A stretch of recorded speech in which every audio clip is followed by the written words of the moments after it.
સુસ્વાગતમ મિત્રો.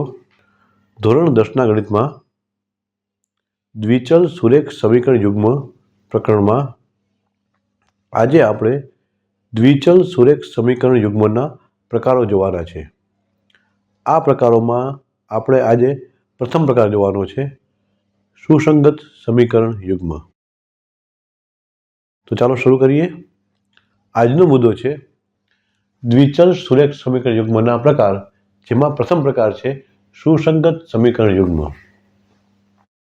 આપણે સુસંગત સમીકરણ યુગ્મની વ્યાખ્યા જોઈએ તો, જે દ્વિચલ સુરેખ સમીકરણ યુગ્મને ઉકેલ હોય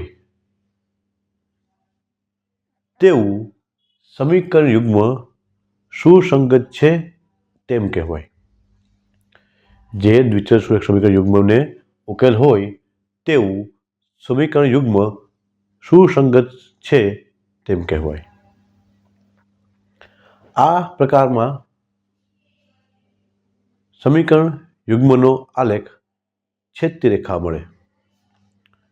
આપણે નોંધીએ કે આવા સમીકરણ યુગ્મની રેખાઓ એક જ બિંદુમાં છેદી શકે છે. આવી જો બે રેખા હોય તો આ બે રેખાઓ પરસ્પર એક અને માત્ર એક જ બિંદુમાં છેદી શકે. આ સ્થિતિમાં સમીકરણોની જોડીને એક અનન્ય ઉકેલ છે. જે બંને રેખાઓનું છેદબિંદુ છે એ છેદબિંદુ જ આ બંને સમીકરણોનો ઉકેલ છે. એટલે કહી શકીએ કે આવા સમીકરણ યુગ્મની રેખાઓ એક જ બિંદુમાં છેદી શકે છે. આ સ્થિતિમાં સમીકરણોની જોડીને એક અનન્ય ઉકેલ છે. વધુમાં, જો a1x વત્તા b1y વત્તા c1 બરાબર 0 અને a2x વત્તા b2y વત્તા c2 બરાબર 0 દ્વારા દર્શાવાતી રેખાઓ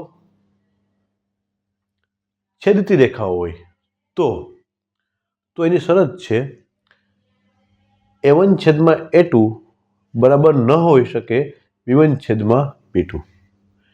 a1 છેદમાં a2 એટલે બંને સમીકરણોના એક્સના સહગુણકોનો ગુણોત્તર, અને b1 છેદમાં b2 એટલે બંને સમીકરણોના ચલ વાયના સહગુણકોનો ગુણોત્તર. આ બંને ગુણોત્તર ક્યારેય સરખા ન હોઈ શકે જો આ રેખાઓ દ્વારા દર્શાવાતી રેખાઓ છેદતી રેખાઓ હોય તો. એટલે કે પ્રથમ સમીકરણ રેખા આપણે આ રીતે મળે અને બીજા સમીકરણ રેખા આ મળે. જો આ બે રેખાઓ એક બિંદુમાં છેદતી હોય તો એક્સના સહગુણકોનો ગુણોત્તર અને વાયના સહગુણકોનો ગુણોત્તર સમાન હોઈ શકે નહીં. આવા સમીકરણને આપણે સુસંગત સમીકરણ યુગ્મ કહીશું. આભાર.